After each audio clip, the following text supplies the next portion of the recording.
નમસ્કાર દોસ્તો, શાંતિશ્રમ ન્યૂઝમાં આપનું સ્વાગત છે। પાલનપુર શહેરમાં નવા બસપોર્ટ વિસ્તારમાં રાત્રિના સમયે થયેલી મારામારીનો એક વિડીયો સોશિયલ મીડિયા પર વાયરલ થયો છે। વિડીયોમાં દેખાય છે કે કેટલાક યુવકો જાહેરમાં છૂટા હાથે એકબીજા સાથે મારામારી કરી રહ્યા છે। આ ઘટનાની જાણ થતાં પાલનપુર પશ્ચિમ પોલીસે તપાસ શરૂ કરી છે। જો કે હજુ સુધી એ સ્પષ્ટ થયું નથી કે આ વિડીયો ક્યારનો છે અને મારામારીનું ચોક્કસ કારણ શું છે। પોલીસ વિડીયોમાં દેખાતા લોકોની ઓળખ કરવાની કામગીરી કરી રહી છે। પોલીસે જણાવ્યું છે કે આવી ગેરકાયદેસર પ્રવૃત્તિઓ સામે કડક કાર્યવાહી કરવામાં આવશે। બનાસકાંઠા જિલ્લામાં હવામાન વિભાગે આગામી 3 દિવસ માટે વરસાદની આગાહી કરી છે। વિભાગના જણાવ્યા અનુસાર 27, 28 અને 29 મે દરમિયાન જિલ્લાના છૂટાછવાયા વિસ્તારોમાં વરસાદ પડી શકે છે। 27 મેના રોજ છૂટાછવાયા વિસ્તારોમાં ગાજવીજ સાથે હળવાથી મધ્યમ વરસાદ પડવાની સંભાવના છે। 28 મેના દિવસે જિલ્લાના અમુક સ્થળોએ ગાજવીજ સાથે હળવાથી મધ્યમ વરસાદ થઈ શકે છે। 29 મેના રોજ પણ છૂટાછવાયા વિસ્તારોમાં ગાજવીજ સાથે હળવાથી મધ્યમ વરસાદની શક્યતા છે। બનાસકાંઠા જિલ્લામાં આજે વહેલી સવારથી જ ગરમીનો પ્રકોપ જોવા મળ્યો છે। સવારના સમયે તાપમાન 31.4 ડિગ્રી નોંધાયું છે। હવામાન વિભાગના અનુમાન મુજબ બપોર સુધીમાં તાપમાન 40 ડિગ્રી સુધી પહોંચી શકે છે। સોમવારે મહત્તમ તાપમાન 40.7 ડિગ્રી સુધી પહોંચ્યું હતું। રવિવારે લઘુત્તમ તાપમાન 30 ડિગ્રી અને મહત્તમ તાપમાન 39 ડિગ્રી સુધી નોંધાયું છે। મે મહિનામાં કમોસમી વરસાદ બાદ હવામાનમાં નોંધપાત્ર ફેરફાર થયો છે। છેલ્લા 10 દિવસથી દિવસ અને રાત્રિના તાપમાનમાં સતત વધારો નોંધાઈ રહ્યો છે। થરાદમાં નર્મદા કેનાલ પાસે એક દુઃખદ ઘટના સામે આવી છે। ડેરી પુલ પાસે એક યુવકે કેનાલમાં ઝંપલાવીને આત્મહત્યા કરી લીધી છે। ઘટનાની જાણ થતાં જ નગરપાલિકાના ફાયર વિભાગને સૂચના આપવામાં આવી હતી। ફાયર ઓફિસર વિરમજી રાઠોડના નેતૃત્વમાં ટીમ તાત્કાલિક ઘટના સ્થળે પહોંચી ગઈ હતી। ફાયર બ્રિગેડની ટીમે 4 કલાક સુધી સતત પ્રયાસો કર્યા બાદ મૃતદેહને કેનાલમાંથી બહાર કાઢ્યો હતો।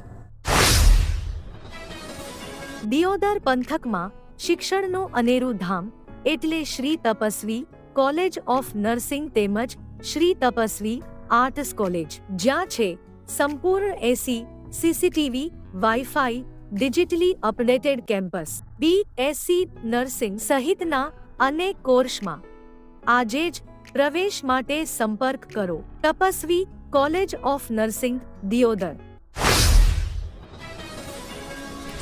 અંબાજી અને આસપાસના વિસ્તારમાં અબોલ જીવોની સેવા કરતી બંસી ગૌસેવા સંસ્થાએ આજે પણ 2 નોંધપાત્ર કાર્યો કર્યા છે। સંસ્થાઓ અકસ્માતમાં ઇજાગ્રસ્ત થયેલા એક વાનરની સારવારમાં હતા। સંસ્થાની ટીમે વાનરને તાત્કાલિક સારવાર આપી તેની યોગ્ય કાળજી લીધી છે। એક જ દિવસે સંસ્થાએ તેમની ગૌશાળામાં રહેતી ગાયોને કેરીનો રસ પીવડાવ્યો છે। આ સંસ્થામાં અંબાજી અને આજુબાજુના વિસ્તારમાં નિસ્વાર્થ ભાવે પશુ પક્ષીઓની સેવા કરે છે। તેઓ પશુઓના માટે રહેઠાણ, ખોરાક અને સારવારની વ્યવસ્થા કરી રહ્યા છે। ગુજરાત સરકારના કેબિનેટ મંત્રી અને સિદ્ધપુર ધારાસભ્ય બલવંતસિંહ રાજપૂતના પુત્રના લગ્ન પ્રસંગે વડાપ્રધાન નરેન્દ્ર મોદી ખાસ ઉપસ્થિત રહ્યા હતા।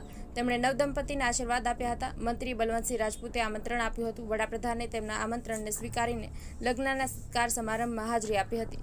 કેબિનેટ મંત્રી રાજપૂતે જણાવ્યું હતું કે વડાપ્રધાનનો અપાર પ્રેમ અને સ્નેહ નવદંપતીને ભાવિ જીવન માટે પ્રેરણારૂપ બનશે।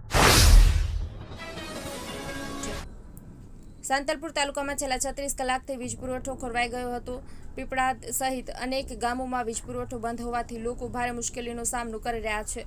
ઉનાળાની તીવ્ર ગરમીમાં વીજ કાપના કારણે સ્થાનિક રહેવાસીઓની હાલત કફોડી બની ગઈ છે। સાંતલપુર GEB વિભાગમાં વારંવાર રજૂઆતો કરવામાં આવી હોવા છતાં કોઈ પણ યોગ્ય પગલાં લેવામાં આવ્યા નથી।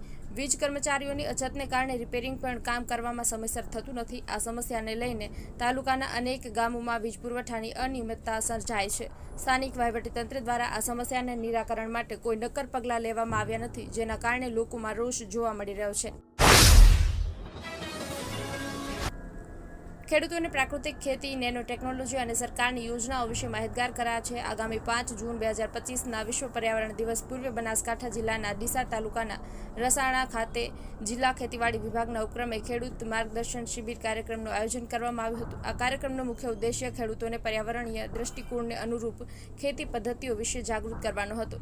કાર્યક્રમ દરમિયાન ખેડૂતોને રાસાયણિક ખાતરોના ઓછામાં ઓછો ઉપયોગ, પ્રાકૃતિક ખેતી પદ્ધતિ અપનાવવા તથા પ્લાસ્ટિકનો નિર્વત ઉપયોગ કરવામાં અંગે માર્ગદર્શન આપવામાં આવ્યું હતું। ખેડૂતોને ખાસ કરીને જીવામૃત, બીજામૃત અને સજીવ ખાતરના ઉપયોગ કરવા પર ભાર મૂકવામાં આવ્યો।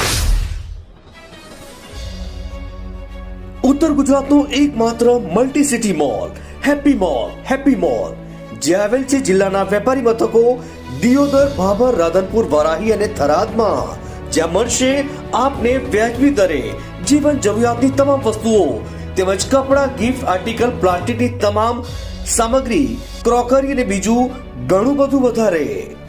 તો આજે જ આવો હેપી મોલ અને કરો ખરીદી તમારી મનગમતી વસ્તુઓની.